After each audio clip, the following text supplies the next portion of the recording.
Well, I was about to say in recent weeks, we've seen disgruntled communities taking to the streets in South Africa to protest numerous concerns, but it's actually not just the recent weeks. It has been the last few years, hasn't it? So it's all the usual, but it's very real to these communities. Service delivery, or actually the lack thereof, people's human rights being violated, and something as simple as a basic right to safe and clean drinking water and access to electricity. For some people, it's still a dream, even to this day.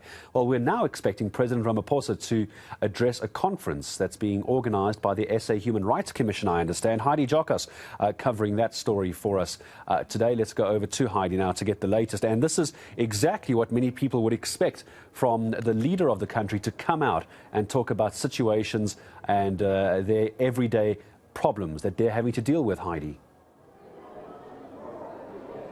Yes, certainly, Gareth. I think this is quite an important day to have President Cyril Ramaphosa come out and truly understand the issues when it comes to local governance. We do know that the ruling party, which is the ANC, which we do see President Cyril Ramaphosa also being the president of that ruling party, losing major metros in the last local government elections. And this has a lot to do with the fact that there are little to no services on the ground. Community members have been protesting for years, and we've seen an increase in that over the last couple of years because community members have very little service delivery. And I think what's important here is to bring in the Human Rights Commission to understand whether or not there is a violation of one's human rights when it comes to basic services such as water, sanitation, electricity, education, healthcare. But we are joined by Commissioner Andre Gaum. Thank you so much for your time. We do appreciate it. You are from the Human Rights Commission. I want to speak about the significance of this program. It's a two-day program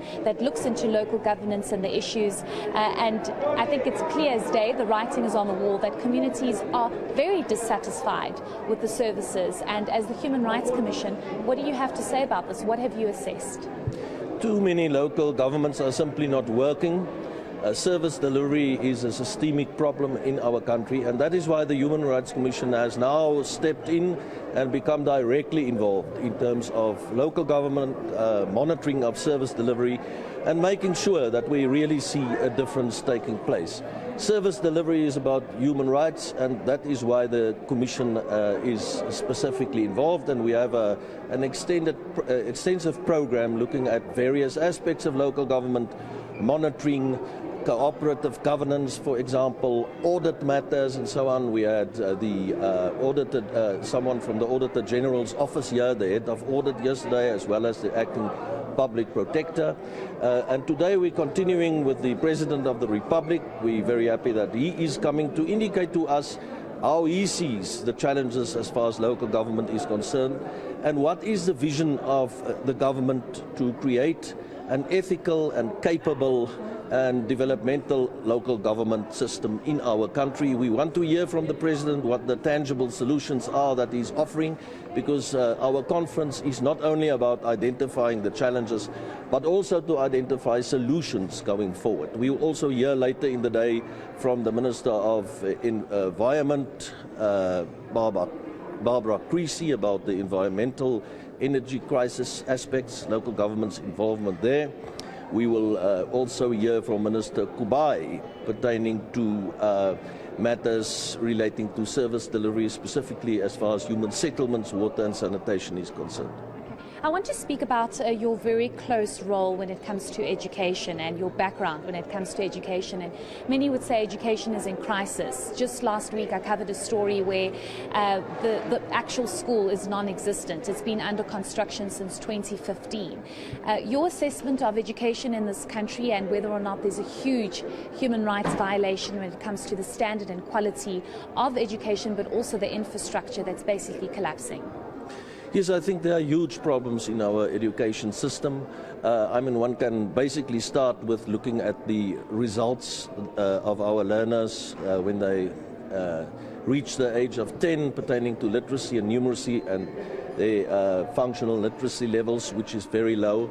That is one of the most important quality problems I think there is. That's also why the Commission has published the Right to Read and Write document in that regard.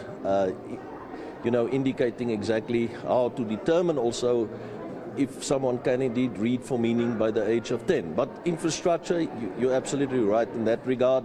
There are moves by the national minister to amend the national norms for school infrastructure, to do away with some of the specific timelines in that regard that we see as a big problem, and we have commented to her and objected to doing that.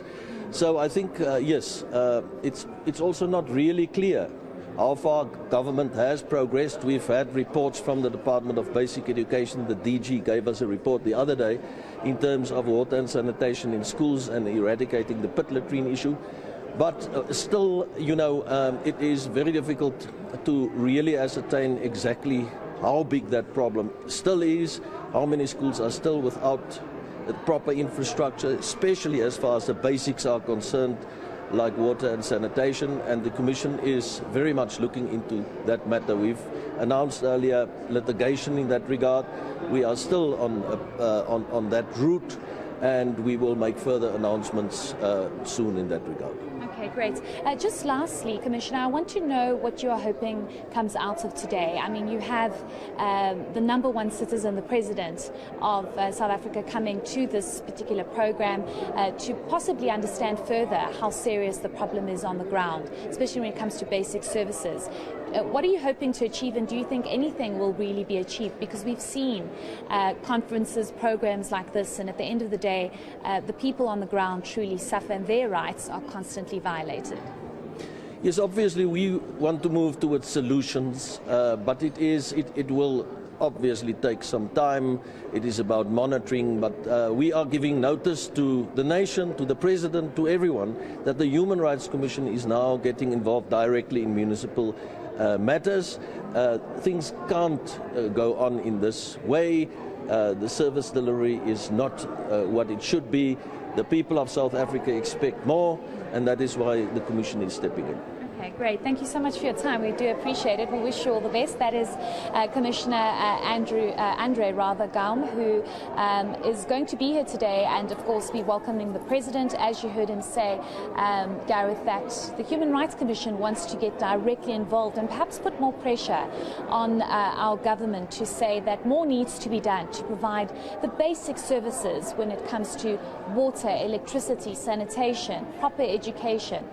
There are many issues, and many would say that local government is in a complete mess. So hopefully the presence of the President here today will provide that necessary pressure and intervention for those to understand how important it is for every South African to have access to basic services. No, absolutely. It's 2022. You shouldn't have to protest for basic human rights, like something as simple as water. Heidi Jockas, will go back to you again. SAHRC, the President expected to address the Council later today.